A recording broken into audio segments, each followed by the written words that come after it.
79. 김장로의 서재는 양식으로 되었다. 그가 일찍 미국 공사로 갔다 와서부터는 될 수 있는 대로 서양식 생활을 하려 한다. 방바닥에는 붉은 모란 무늬 있는 모전을 깔고 사벽에는 화약에 넣은 그림을 걸었다. 그림은 되게 정교하다. 북편 벽으로 제일 큰 화약에는 겟세마네에서 기도하는 예수의 화상이 있고 두어자 동쪽에는 그보다 조금 적은 화약에 구유에 놓인 예수를 그린 것이요. 서편 벽에는 자기의 반신상이 걸렸다. 다른 나라 신사 같으면 종교화 밖에도 한두 장 세계의 명화를 걸었으련마는 김장로는 아직 미술에 취미가 없고 또 가치도 모른다. 그는 그림이라 하면 종교에 관한 것이라야 가치가 있는 것으로 알고 기타에는 옛날 산수 풍경이며 질한 매죽 같은 그림은 얼만큼 귀하게 여기되 이러한 그림은 서양식으로 차려놓은 방에는 부적당한 줄로 안다. 그리고 서양식 인물화라든지 그 중에도 미인화, 나체화 같은 것은 별로 보지도 못하였거니와 보려고도 아니하고 본다 하더라도 아무 가치를 인정하지 아니할 것이다. 그는 미술이라는 말도 잘 알지 못하거니와 대체 그림 같은 것이 무슨 필요가 있는가 한다. 더구나 조각 같은 것은 아마도 그의 50년 생활에 생각해 본 적도 없을 것이다. 그러므로 서양 사람들이 종교와 같이 귀중히 여기는 예술도 그의 눈에는 거의 한 푼어치 가치도 아니 보일 것이다. 서양 사람의 생각으로 그를 비평할진대 예술을 모르고 어떻게 문명 인사가 되나 하고 의심할 것이다. 실로 문명 인사치고 예술을 모르는 사람은 없다. 김장로는 방을 서양식으로 꾸밀 뿐더러 옷도 양복을 많이 입고 잘 때에도 서양식 침상에서 잔다. 그는 서양 그 중에도 미국을 존경한다. 그래서 모든 것에 서양을 본받으려 한다. 그는 과연 20여 년 서양을 본받았다. 그가 예수를 믿는 것도 처음에는 아마 서양을 본받기 위함인지도 모른다. 그래하고 그는 자기는 서양을 잘 알고 잘 본받을 줄로 생각한다. 더구나 자기가 외교관이 되어 미국 워싱턴에 주재하였으므로 서양 사정은 자기보다 더 자세히 아는 이가 없거니 한다. 그러므로 서양에 관하여서는 더 들을 필요도 없고 더 배울 필요는 물론 없는 줄로 생각한다. 그는 조선에 있어서는 가장 진보한 문명 인사로 자인한다. 교회 안에서와 세상에서도 그렇게 인정한다. 그러나 다만 그렇게 인정하지 아니하는 한 방면이 있다. 그것은 서양 선교사들이다. 선교사들은 김장로가 서양 문명의 내용이 무엇인지 모르는 줄을 안다. 김장로는 과학을 모르고 철학과 예술과 경제와 산업을 모르는 줄을 안다. 그가 종교를 아노라 하건만은 그는 조선식 예수교의 신앙을 알 따름이요 예수교의 진수가 무엇이며 예수교와 인류와의 관계 또는 예수와 조선 사람과의 관계는 물론 생각도 하여 본 적이 없다. 문명이라 하면 과학, 철학, 종교, 예술, 정치, 경제, 산업, 사회제도 등을 총칭하는 것이다. 서양의 문명을 이해한다 함은 즉 위에 말한 내용을 이해한다는 뜻이니 김장로는 무엇으로 서양을 알았노라 하는고 서양 선교사들은 이러함을 안다. 그러므로 그네는 김장로를 서양을 흉내내는 사람이라 한다. 이는 결코 김장로를 비방하여서 하는 말이 아니라 김장로의 참 상태를 말하는 것이다. 서양 사람의 문명의 내용은 모르면서 서양 옷을 입고 서양식 집을 짓고 서양 풍속을 따름을 흉내가 아니라면 무엇이라 하리요. 다만 용서할 점은 김장로는 결코 경박하여 또는 일정한 주견이 없어서 또 다만 허영심으로 서양을 흉내내는 것이 아니라 진정으로 서양이 우리보다 우승함과 따라서 우리도 불갑을 서양을 본받아야 할 줄을 믿음이니 무식하여 그러는 것을 우리는 책망할 수가 없는 것이다. 그는 과연 무식하다. 그가 들으면 성도 내려니와 그는 무식하다. 그는 눈으로 슬쩍 보아가지고 서양 문명을 깨달은 줄로 안다. 하기는 그에게는 그밖에 더 좋은 방법이 없다. 그러나 눈으로 슬쩍 보아가지고 서양 문명을 알 수가 있을까? 10년, 20년 책을 보고 선생께 듣고 제가 생각하여도 특별히 재주가 있고 부지런하고 눈이 밝은 사람이라야 처음 보는 남의 문명을 깨달을 뚱말뚱하거든. 김장로가 아무리 천질이 면민하다 한들 착한 건 아니 보고 무슨 재주의 복잡한 신문명의 참뜻을 깨달으리요. 그러나 김장로는 그 자녀를 학교에 보낸다. 학교에서 어떤 것을 배우는지 자기는 잘 모르면서도 서양 사람들이 다 그 자녀를 학교에 보내므로 자녀는 학교에 보내는 것이 옳은 일인 줄을 안다. 안다는 것보다 믿는다 함이 적당하겠다.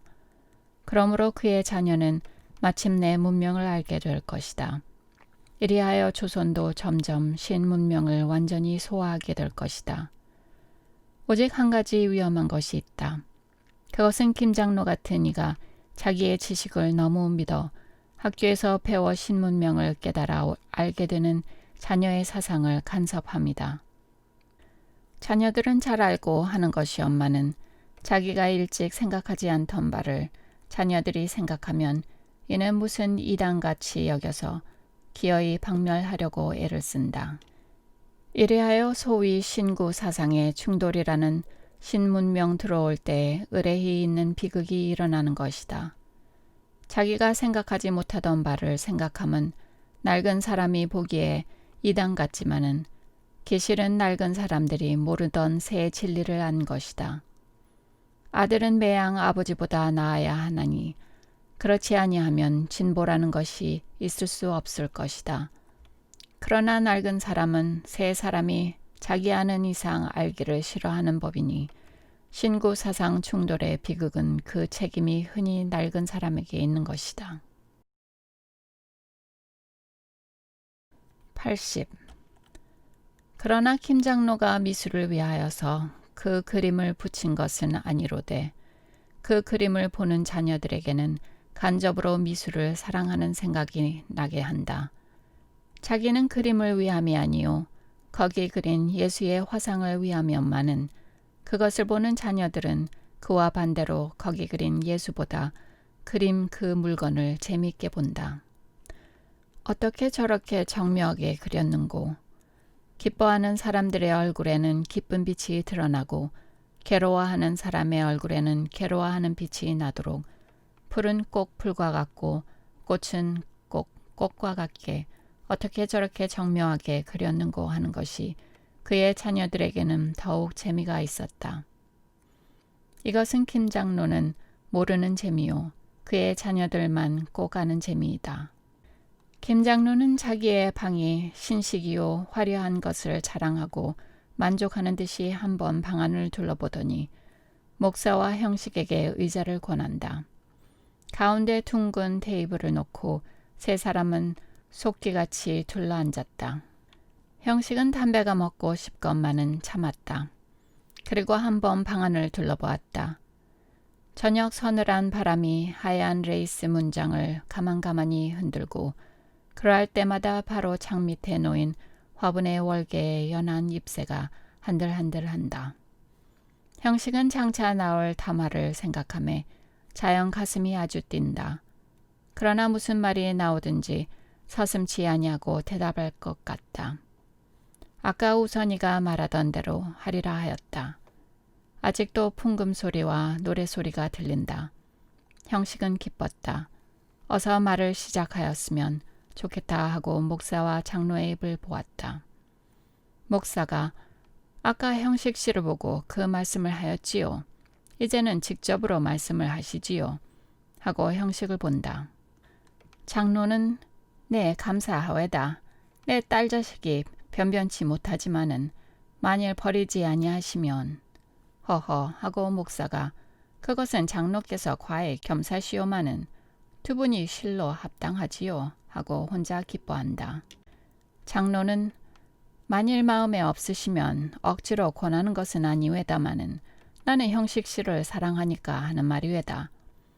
형식은 아까 모양으로 못난 일을 부리지 아니하리라 하여 얼른 감히 무예라고 말씀하오리까마는 제가 감당할 수가 있습니까? 하고 대답하였다.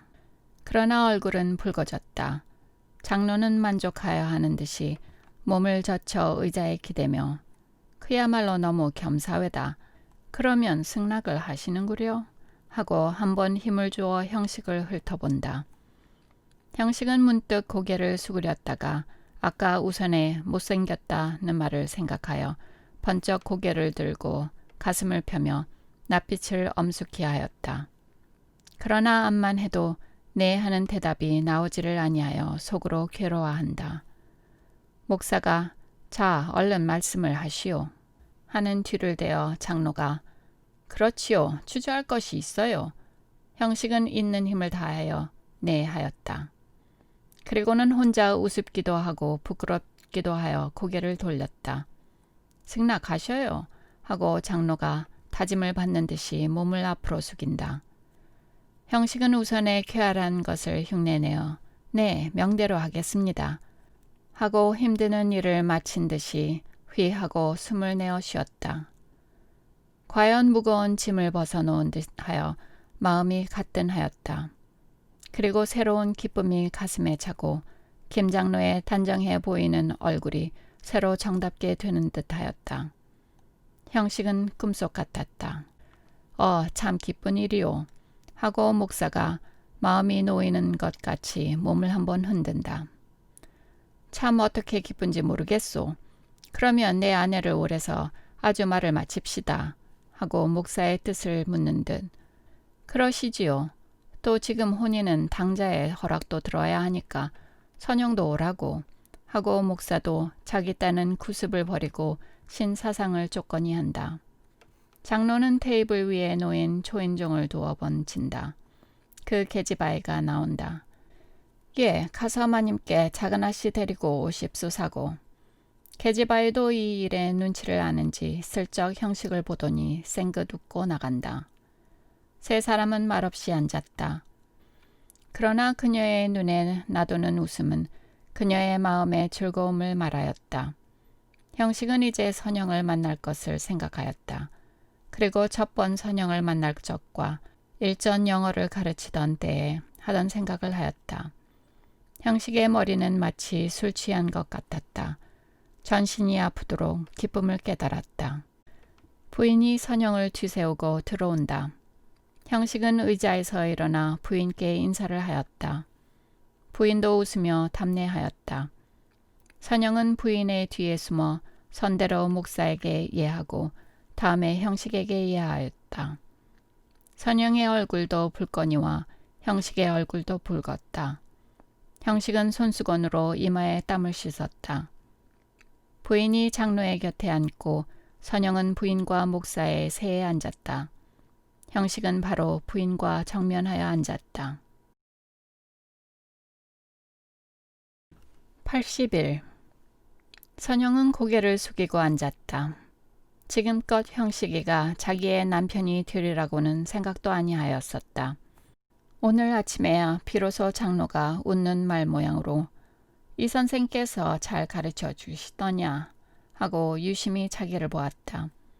그때에도 선영은 무심히 네, 퍽 친절하게 가르쳐 주셔요 하였다. 내 맘에 좋은 사람이라고 생각했니? 그제야 선영은 부친의 말에 무슨 뜻이 있는 줄을 알아듣고 잠깐 주저하였으나 대답 아니할 수도 없어서 네 하고 고개를 돌렸다.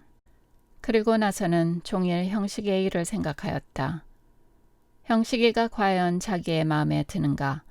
과연 자기는 형식의 아내가 되고 싶은 생각이 있는가를 생각하여 보았다. 그러나 어떤지를 몰랐다. 형식이가 정다운 듯도 하고 그렇지 아니한 듯도 하였다. 그래서 순애더러 예 순애야 내 집에서 혼인을 할라나 보다 어쩌면 좋으냐 하고 물었다. 순애는 별로 놀라는 양도 보이지 아니하고 누구와? 자세히 알 수는 없는데 아마 이 선생과 혼인을 할 생각이 있는지. 이 선생과? 하고 순애는 놀라는 빛을 보이며 무슨 말씀이 계셔요? 아까 아버지께서 이 선생을 좋은 사람으로 생각하느냐 하고 이상하게 내 얼굴을 가끔 보시던데. 순애는 잠깐 생각하더니 그래, 형님 생각은 어떻소? 선영은 고개를 기울이더니 글쎄 모르겠어. 어쩐지를 모르겠구나. 예, 어쩌면 좋으냐. 형님 생각에 달렸지요. 좋거든 혼인하고 싫거든 말고 그럴 게지. 아버지께서 하라고 하시면 그만이지. 왜 그래요? 내 마음에 없으면 아니하는 게지. 부모가 억지로 혼인을 하겠소. 지금 세상에. 그럴까? 하고 결단치 못한 듯이 가만히 앉아서 고개를 기웃기웃 하다가 얘야, 순애야. 그런데 내 생각엔 어떠냐? 무엇이? 내가 혼인하는 것이 이 선생과. 내가 어떻게 알겠소? 그러지 말고 말을 해라. 너밖에 네게 의논을 하겠니? 아까 어머님께 말씀을 하려다가 어째 부끄러워서. 글쎄 형님도 모르는 것을 제가 어떻게 알아요. 이런 일이야 자기 마음에 달렸지 누가 말을 하겠소. 선영은 답답한 모양으로 그러면 내 생각에 이 선생이 사람이 어떠냐? 좋을까? 좋겠지요. 그렇게 말하지 말고 2, 3일 동안 1시간씩 글이나 배워보고야 어떻게 그 사람의 마음을 알겠어요. 형님 생각에는 어때요? 나도 모르겠으니 말이다. 에그 어쩌나. 어쩌면 좋아. 이러한 답화가 있었다. 이 답화를 보아도 알 수 있듯 선영은 형식에게 대하여 어떻게 할지를 몰랐다. 그러나 17, 8세 되는 처녀의 마음이라 아주 악인이거나 천한 사람이거나 얼굴이 아주 못생긴 사람만 아니면 아무러한 남자라도 미운 생각은 없는 것이다. 게다가 형식은 세상에서 다소간 칭찬도 받는 사람이므로 선영도 형식이가 싫지는 아니하였다. 차라리 어찌 생각하면 정다운 듯한 생각도 있었고 더구나 아침에 부친의 말을 듣고는 전보다 좀 더 정다운 생각도 나게 되었다. 그러나 물론 선영이가 형식을 사랑하는 것은 아니다. 그렇게 2, 3일 내로 사랑이 생길 까닭이 없을 것이다. 장차 어떤 정도까지 사랑이 생길지는 모르거니와 적어도 아직까지는 사랑이 생긴 것이 아니다. 형식이나 선영이가 피차 성질을 모를 것은 물론이다. 형식이가 선영을 사랑하는 것도 다만 아름다운 꽃을 사랑함과 같은 사랑이다. 보기에 사랑스러우니 사랑하는 것이다. 극히 껍데기 사랑이다. 눈과 눈의 사랑이요. 얼굴과 얼굴의 사랑이다. 피차의 정신은 아직 한 번도 조금 마주 접하여 본 적이 없었다. 형식은 선영을 바라보며 선영은 형식을 바라보며 속으로 저 사람의 속이 어떠한가 할 터이다. 그리고 저 사람의 속이야 지내보아야 알지 할 터이다. 그러고 김장로 양주와 한 목사만이 두 사람의 속을 잘 알거니 한다. 물론 이 두 사람이 피차에 아는 것만큼도 모르건만은 그래도 자기네는 이 두 사람의 속을 잘 알거니 한다. 그리고 두 사람이 부부된 뒤에 행복될 것은 확실하거니 한다. 그래서 두 사람을 마주 붙인다. 다만 자기네 생각에 그 미련하게 옅은 생각에 좋을 듯하게 보임으로 마주 붙인다. 그러다가 만일 이 부부가 불행하게 되면 그네는 자기네 책임이라 하지 아니하고 두 사람의 책임이라 하거나 또는 팔자라 하느님의 뜻이라 할 것이다. 이 모양으로 하루에도 몇천 켤레 부부가 생기는 것이다.